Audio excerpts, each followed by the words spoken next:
Hi, I'm Kurt Kelly with Franklin Soil and Water Conservation District, and if we were in different times and weren't dealing with COVID, we'd love to have you guys out here experiencing this in person. But since we can't do that, I'm going to talk a little bit about what it is we do to sample what are known as macroinvertebrates. They're aquatic invertebrates that are visible to naked eye.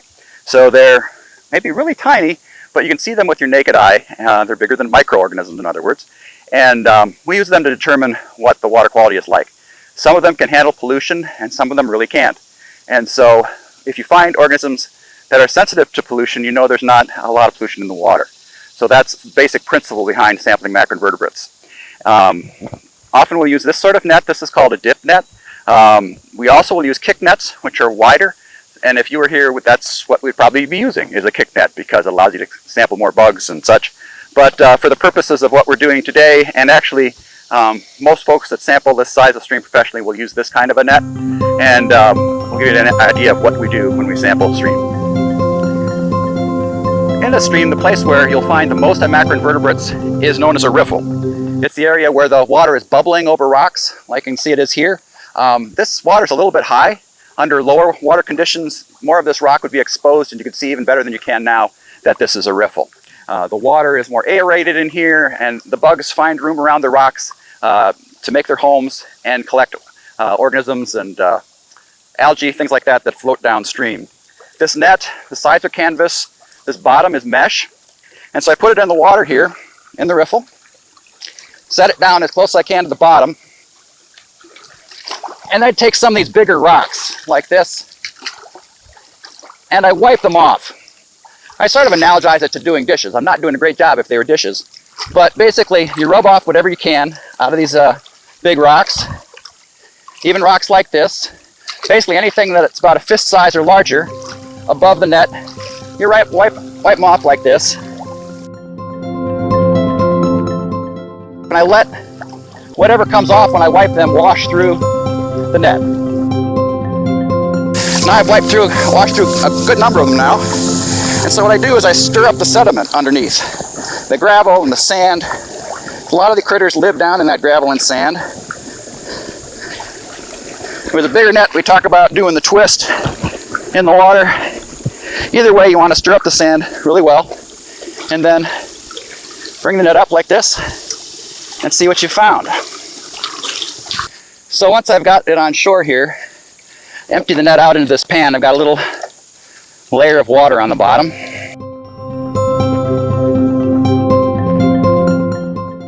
And then I'd look in the pan to see what I found, picking out the organisms and putting them into a little ice cube tray like this, which allows us to sort them by type and then kind of count them. In the last video clip, I showed you how to sample a riffle. To sample all the bugs in a stream, you really need to look at other habitat besides just the riffle to see what's living there, because there's some critters that's just not their home. So there are others that live along the edges of the creek. There's some that live in pools. There's some that live in runs. So I'm going to show you how to sample other areas of the creek right now, just to get an idea of how to get a broader sense of what's living in the creek at a given time. One of the more productive areas of the stream to sample is along the edge here. This has some great aquatic vegetation, so you'd expect to find some things, this aquatic vegetation. If there were just roots or whatever, you'd want to use that as an area to sample as well. And one of the things we don't necessarily think about is, in order to survive, macroinvertebrates have to be able to stay where they are. That once they're drifting in the current, they don't have any control over where they're moving. They're vulnerable to fish predation. And so they really have to be able to stay stuck wherever they are, be able to hold on to whatever it is that they're living on. So what that means is, if we're going to sample them, we have to knock them off. We have to make some effort to knock them off where they're staying. So on the edge of a stream, you're going to knock the edge of the vegetation, you're going to knock the edge of the bank to try to jar them loose. And then you sweep through the mud and vegetation and stuff that you've tried to knock them off of. Whatever has come off, you sweep through it, hoping that you've knocked off some of the critters that live in there, so you can see what lives there. Now this area here is more of a run than a riffle. It might be a little bit shallow to be called a run. A run is an area where the water's still moving fairly quickly, but it's not bubbling over the rocks the way it was in a riffle. And in a run, again, your job is to try to knock up whatever you can. Sometimes you can do that with the net itself. Sometimes you can do it with your boot. and you sweep it through whatever you've knocked off on the bottom again, since you're trying to knock the macroinvertebrates loose from their places where they're living. And again, we'll take it up and take a look and see what we got.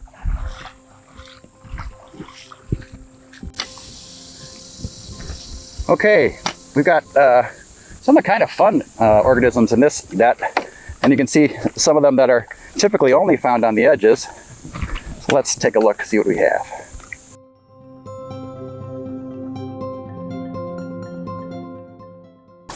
Okay, we've got some of the most recognizable macroinvertebrates out there. Crayfish. Got one here, one here. Now you notice when they move backwards. They move, their claws are here, but if you startle them, they're going to scoot back from their claws. So they move in backward direction. So we found several of those along the edge, and that's not unusual to find them somewhere other than in a riffle. So you got 3 of them there. And this little thing is really cool. It's called a water scorpion. It's got a little snorkel in the back here that it breathes through, and it crawls slowly along the edge, waiting for things to come by that it can grab. It's a piercer, so it'll pierce the organism with a tube in the front and suck out its body fluids. Not a great image, guys, sorry about that. But they're very cool looking. They don't swim particularly well, they're really slow, and so they have to live along the edge of the creek. They'd be washed away if they were anywhere else. So they live in the vegetation, and you can see that they kind of look like a stick, and that's partly, I assume, to allow them to hide in and among the roots and the branches along a creek. And I saw something move under here. I don't know if it stayed under the leaf. You can see something here. I believe that's a mayfly. And I think it was another mayfly I saw that went under there. Here's one there, swimming along.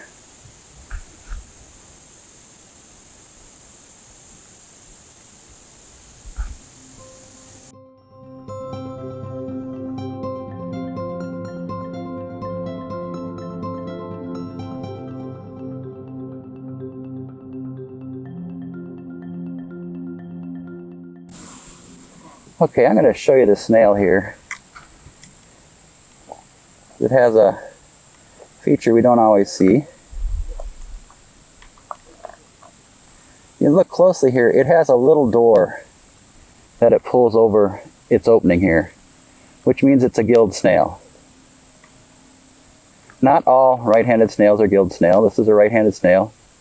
That is a gilled snail. It has a little door.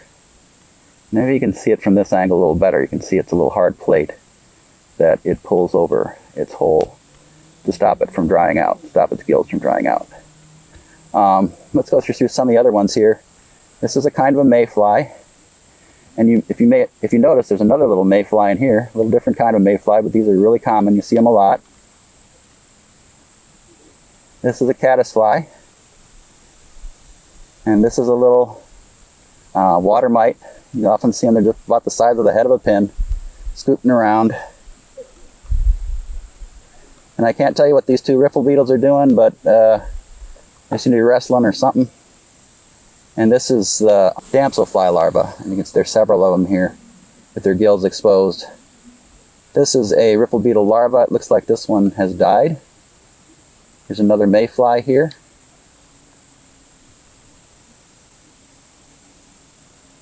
There's another riffle beetle in here. You can see how hard it is to see. It's blending into this stick, and it's not moving, which is a typical response if it's disturbed, is it just kind of sits there. And so they can be hard to see, or it takes a while before they show up in a sample where there's a lot of stuff. Okay, so this is a rock I just picked up out of the channel here. And often just picking rocks is you can find some things you don't find otherwise.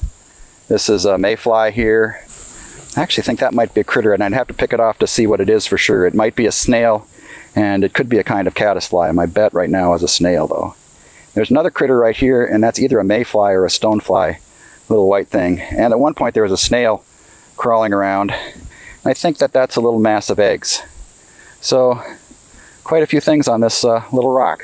But if you pick over rocks and look closely, a lot of times you'll see some critters you won't necessarily find in a net. And so it's another way to find critters. Here's some other water pennies. Here's one here, and there's one there. And here's a tiny little snail right there. So pretty productive little rock.